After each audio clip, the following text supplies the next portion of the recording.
देखिए, हम यहाँ 170वीं गाथा पर चर्चा कर रहे हैं। यहाँ हम चर्चा कर रहे हैं कि जो अरहंत आदि की भक्ति आदि रूप जो शुभ राग है, जिनवाणी के प्रति राग है, प्रीति है, ऐसे जो शुभ परिणाम हैं, ये शुभ परिणाम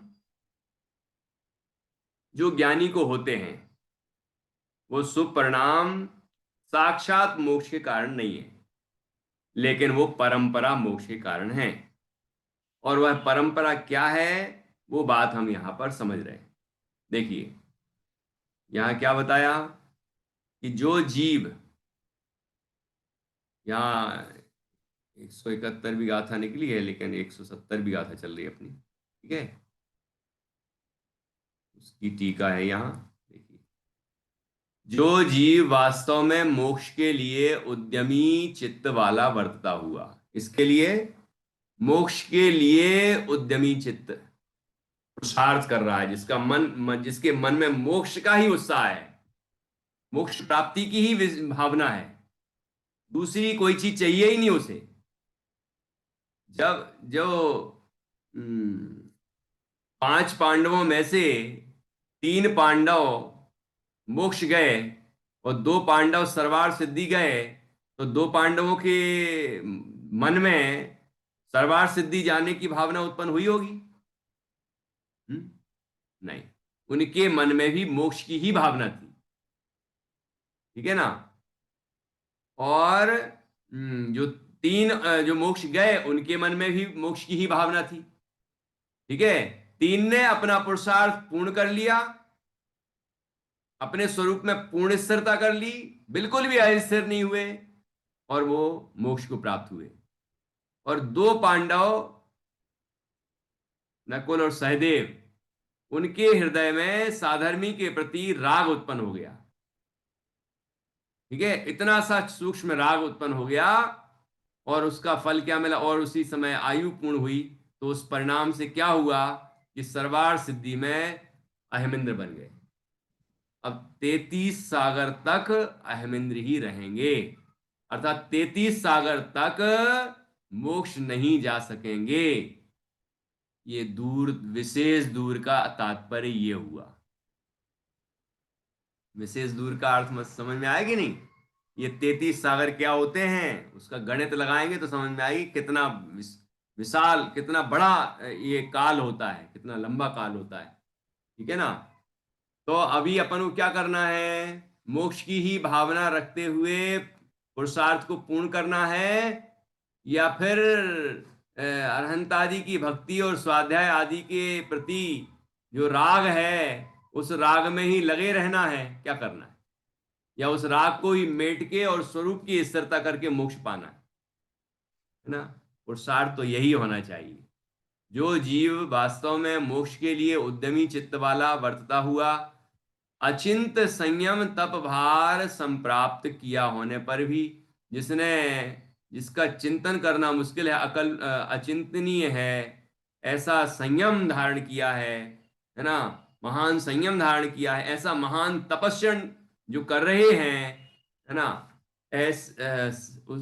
ऐसे होने पर भी परम वैराग भूमिका का आरोहण करने में समर्थ, परम वैराग्य भूमिका में आरोहण करना मतलब उसको उसको प्राप्त करना, उस भूमिका में पहुंच जाना, में समर्थ ऐसी प्रभुत्व शक्ति उत्पन्न नहीं की होने से, ऐसी शक्ति उत्पन्न नहीं हो पाए कि वो परम वैराग्य की भूमिका को प्राप्त हो जाए। थोड़ा सा राग बचा हुआ है, शुभ राग, अशुभ की तो बात नहीं है यहाँ, है ना। वो सुराग बचा हुआ अरहंतादि के प्रति, निर्माणी के प्रति, ठीक है ना। ये राग बचा हुआ है, दूसरी चीजों के प्रति नहीं, है ना। उसकी बात तो करी ही नहीं है यहाँ। इनके प्रति जो, अरहंतादि के प्रति, जिनमाणी के प्रति इस तरह का जो राग बचा हुआ है, शुभ राग है जो, वह भी पर समय पना है, सूक्ष्म पर समय कहा है इसको, ठीक है। तो वह राग कैसा है, धुनकी को चिपकी हुई रुई के न्याय से, ये पहले भी आ चुका है। जो धुनकते हैं ना, जिससे रुई धुनकते हैं, और वो धुनकी भी रहती है एक मशीन टाइप की, मतलब मशीन तो नहीं होती, लेकिन वो लोग मतलब उसको चलाते हैं हाथ से बिना लाइट के, तो वो धुनकी होती है। तो धुनकी में रुई चिपक जाती है, और रुई चिपकने से क्या होता है कि रुई को धुनकने में बाधा उत्पन्न होती है, कष्ट होता है, ज्यादा मेहनत लगती है। और रुई रुई को हटा देते हैं वो बीच बीच में, तो बढ़िया से रुई धुनकी जाती है ना। कभी धुनकते हुए देख लेना तो और समझ में आ जाएगी। तो अभी अपन ये समझ लें कि धुनकी को चिपकी हुई रुई के न्याय से, ऐसे ये जो राग चिपका हुआ रहेगा ना, राग का कण बना रहेगा ना, तो परंपरा से मोक्ष होगा। मतलब इतनी दूर हो जाएगा वो मोक्ष कि स्वर्ग जाएगा, फिर वहां से फिर मनुष्य बनेगा, और उसके बाद फिर ये साधना को पूर्ण करेगा, तब जाके मोक्ष होगा। और साधना पूर्ण नहीं की तो फिर स्वर्ग। देखो तीर्थंकरों के पूर्व भावों का हाल। शेर की पर्याय में सम्यक दर्शन हुआ था, मोक्ष मार्ग का प्रारंभ। यहाँ पूर्णता तो कर नहीं पाए, त्रिंश पर्याय में होती भी नहीं है, तो स्वर्ग गए। स्वर्ग से फिर मनुष्य बने, फिर वहां राजपाट वैभव सब था, उसके बाद फिर दीक्षा ली, फिर साधना की, लेकिन फिर पूर्ण नहीं कर पाए, फिर स्वर्ग, फिर मनुष्य, फिर साधना करने की कोशिश की, लेकिन पूर्ण नहीं हुई, फिर स्वर्ग। ऐसे करते करते करते करते महावीर भगवान के पर्याय में आए, और वहां साधना पूर्ण की उन्होंने, और भगवान महावीर बने, और फिर सिद्ध बने। है कि नहीं? तो ये परंपरा है, ऐसी परंपरा। ठीक। तो इतना ये इतनी बाधाएं उत्पन्न होंगी, ये धुनकी की चिपकी हुई रुई के समान, न्याय के समान, कि वो राग से जितना भी चिपका रहेगा ना, जितना भी राग की चिकनाई बनी रहेगी, उतना जीव दूर दूर चला जाएगा मोक्ष से, उतना दूर होगा। ये धुनकी की को चिपकी हुई रुई के न्याय से नव पदार्थों तथा अरहंतादि की रुचि रूप अर्थात प्रीति रूप पर समय प्रवृत्ति का परित्याग नहीं कर सकता। कि वो प्रभुत्व शक्ति उत्पन्न नहीं हुई, जिस प्रभुत्व शक्ति से परम वैराग्य को प्राप्त होता है, पूर्ण वीतरागता को प्राप्त होता है, और राग का सर्वथा अभाव करके मोक्ष पाता है, वो सामर्थ्य प्रकट नहीं हुई है। सामर्थ्य तो है स्वभाव से, लेकिन वो प्रकट नहीं हुई है। ठीक है ना? तब ऐसी स्थिति हुई, और उसको यहां पर कहा पर समय प्रवृत्ति। तो ये बात पहले ही कर आए हैं कि यहां मोक्ष मार्ग में जो सुभराग हो रहा है, उसको जो पर समय प्रवृत्ति कहा है, पर समय कहा है, वो सूक्ष्म पर समय से संबोधित किया। और वह उसके अंदर राग का कण विद्यमान है, इसलिए उसको पर समय कहा। वो पर समय मिथ्या दृष्टि वाला पर समय नहीं समझना यहां पर। ठीक है ना? यहां बस राग चल रहा है, और वो संसार में भटकाएगा, बंधन कराएगा, इसीलिए उसको भी पर समय कहा। तो वो पर समय प्रवृत्ति का परित्याग नहीं कर सकता, वह जीव वास्तव में साक्षात मोक्ष को प्राप्त नहीं करता। साक्षात मोक्ष नहीं होता, अर्थात उस भाव में उसको मोक्ष नहीं होता। देखिए, उस भाव में उसको मोक्ष नहीं होता। उस साधक को, क्योंकि वह अपना अपने अंदर परम वैराग्य को प्राप्त नहीं कर पाया, वीतरागता को पूर्ण नहीं कर पाया, अपने स्वरूप में पूर्ण स्थिर नहीं हो पाया, उसके चित्त में थोड़ा सा राग विद्यमान रह गया, भले ही वो शुभराग विद्यमान रहा, अरहंतादि के प्रति, जिनवाणी के प्रति राग विद्यमान रहा, तो उस राग का फल क्या होगा? उस राग का फल होगा स्वर्गादिक। ठीक है? किंतु देवलोक आदि के क्लेश, क्या लिखा है? सुख, जीवों को तो उसमें ही लगता है कि स्वर्गों का सुख मिलेगा। तो आचार्य क्या कह रहे हैं? ये मोक्ष को प्राप्त नहीं करता वो जीव जिसने परम वैराग को प्राप्त नहीं किया, अपने स्वरूप में पूर्ण स्थिर नहीं हुआ, जिसके हृदय में अरहंतादि के प्रति भक्ति का राग विद्यमान रहा, वो परसमय पना विद्यमान रहा, सूक्ष्म परसमय, तो वह मोक्ष को प्राप्त नहीं कर सकता साक्षात। तो कहाँ चला जाता है यहाँ से?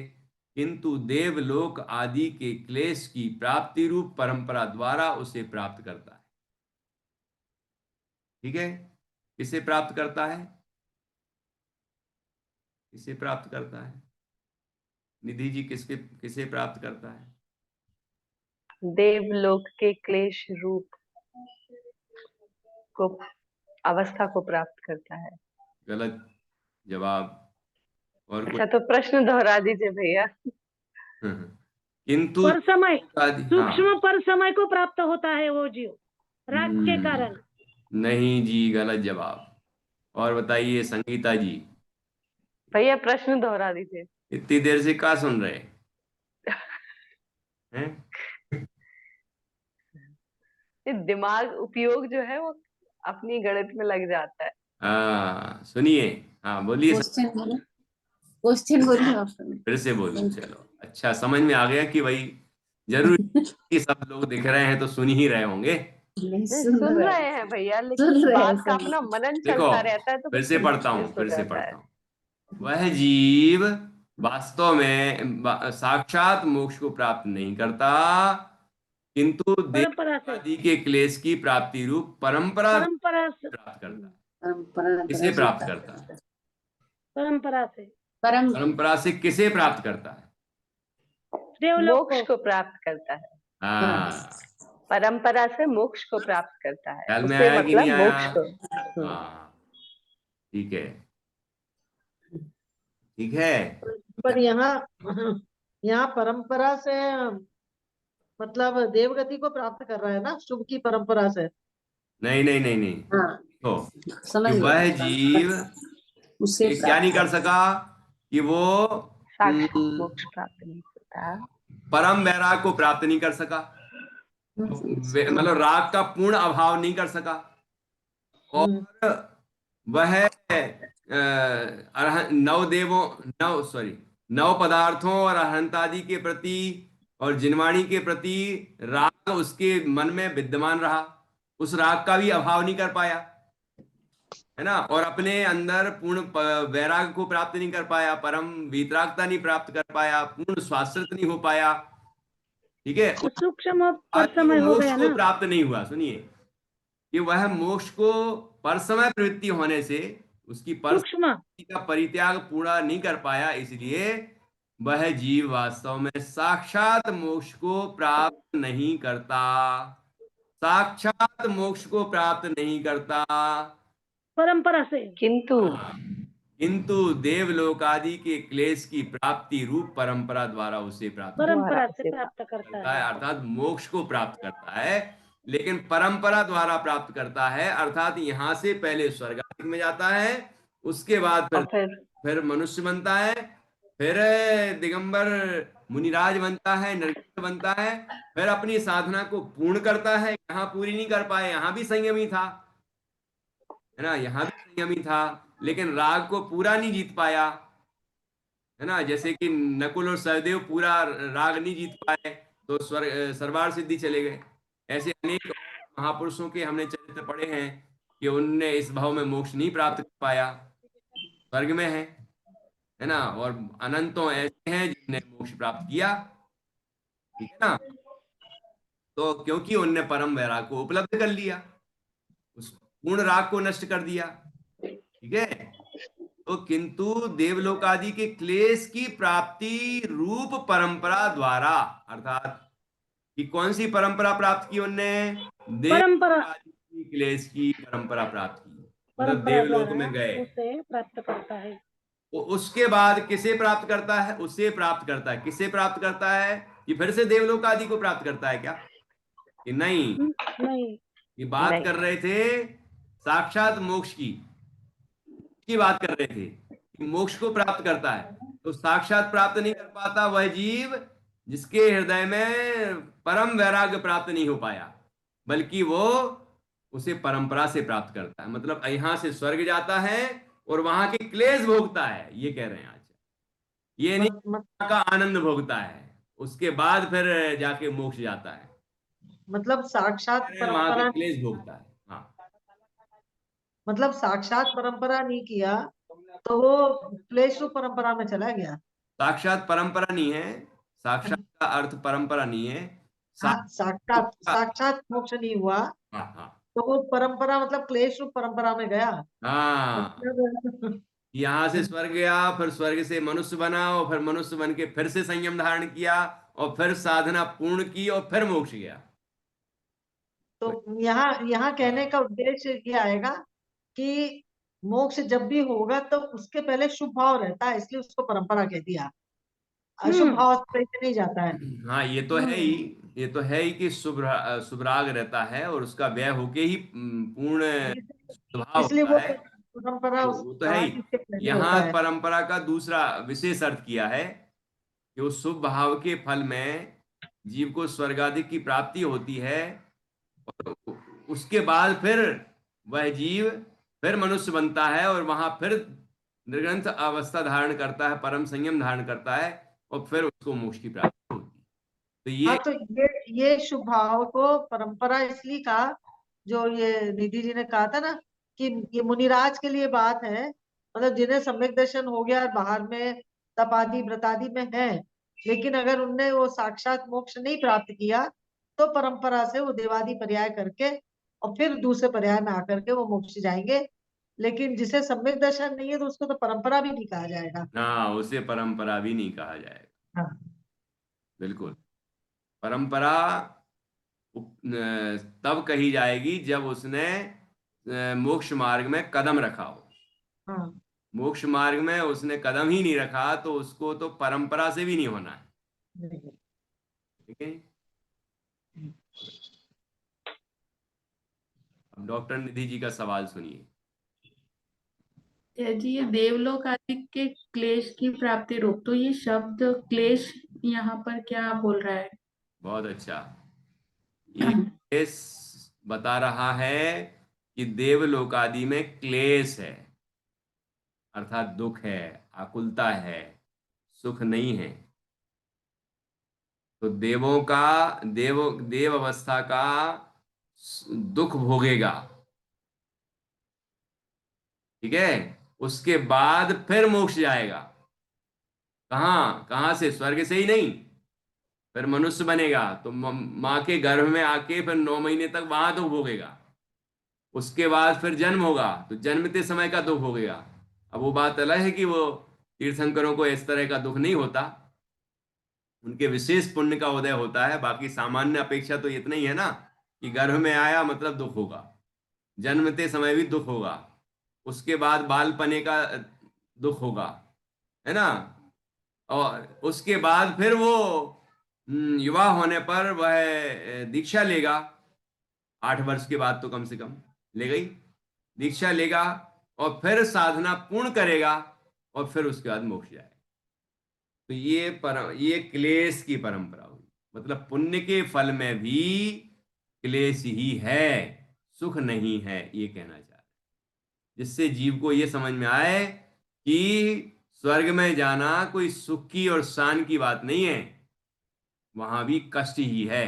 क्योंकि वहां पर पंचेंद्रिय के भोगों की जो इच्छा है, उससे जीव को आकुलता होती है। ठीक है ना। तो वो आकुलता तो वहां है ही, और गुणस्थान चौथे से ऊपर नहीं जा सकता।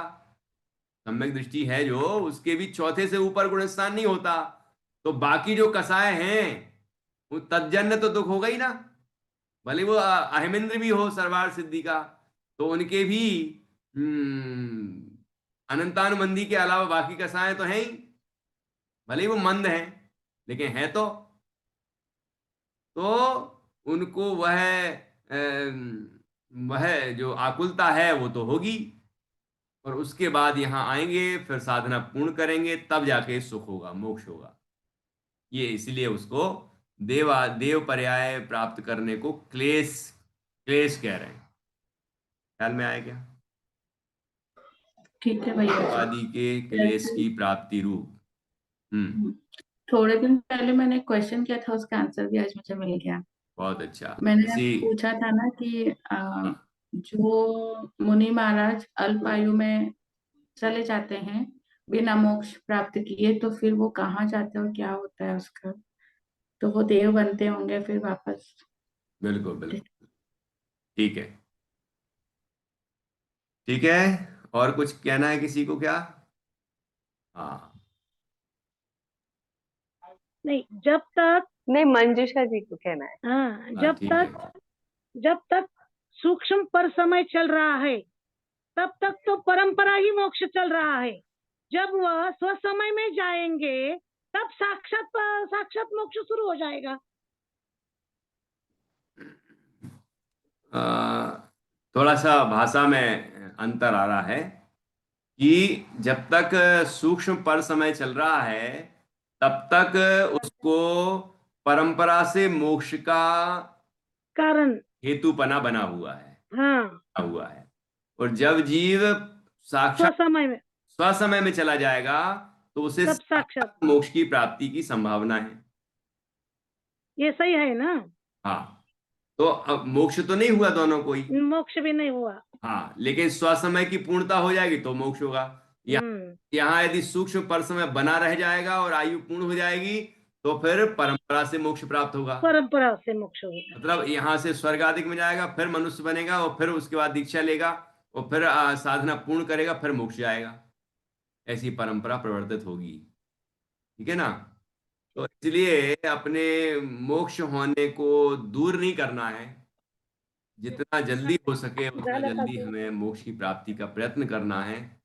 ठीक है ना? तो ये बात यहाँ बताई है। और हमने देवगति के दुखों का वर्णन भी सुना है। तो यहाँ पर जो क्लेश शब्द आया है वो उसी के लिए है।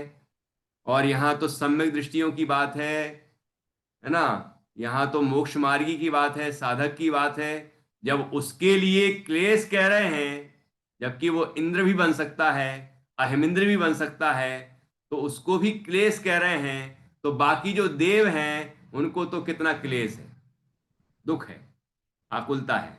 मिथ्या दृष्टि जो देव होते हैं ना, वो तो पंचेंद्रिय के विषयों में झपट्टे से मारते हैं, ऐसा कहा है ना?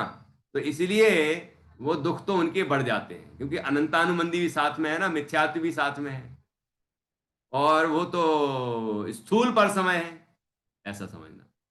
इसलिए यहां तो जब मोक्ष मार्गियों की बात कर रहे हैं और कह रहे हैं कि यदि राग विद्यमान रह गया तो उसे परंपरा से मोक्ष होगा।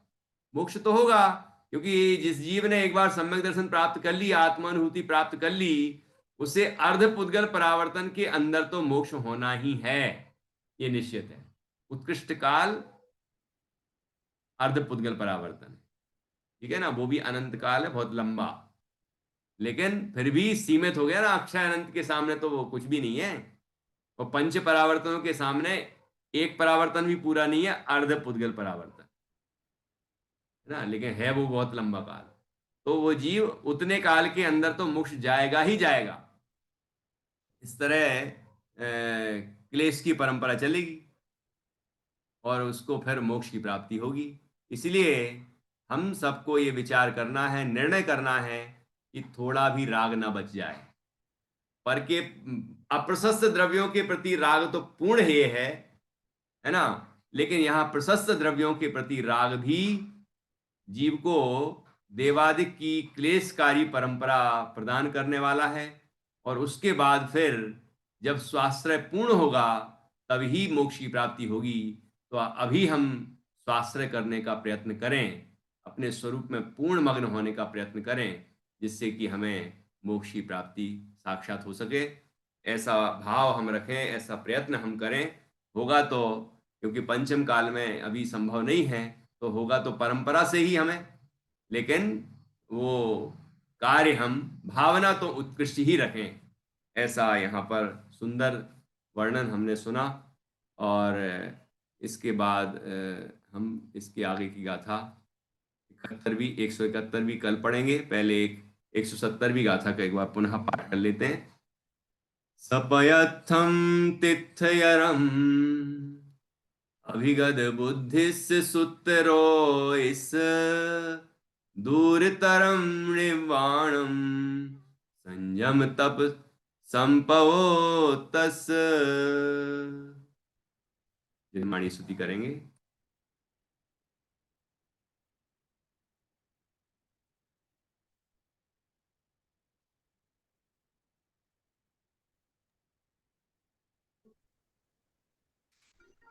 निज निधि निज में बताई, यह अनंत उपकार है। इसके लिए जिन वाणी माँ को वंदना शतबार है। बोल द्वादशांग निर्माणी माता की जय, महान जिन धर्म की जय। सभी गायब सब।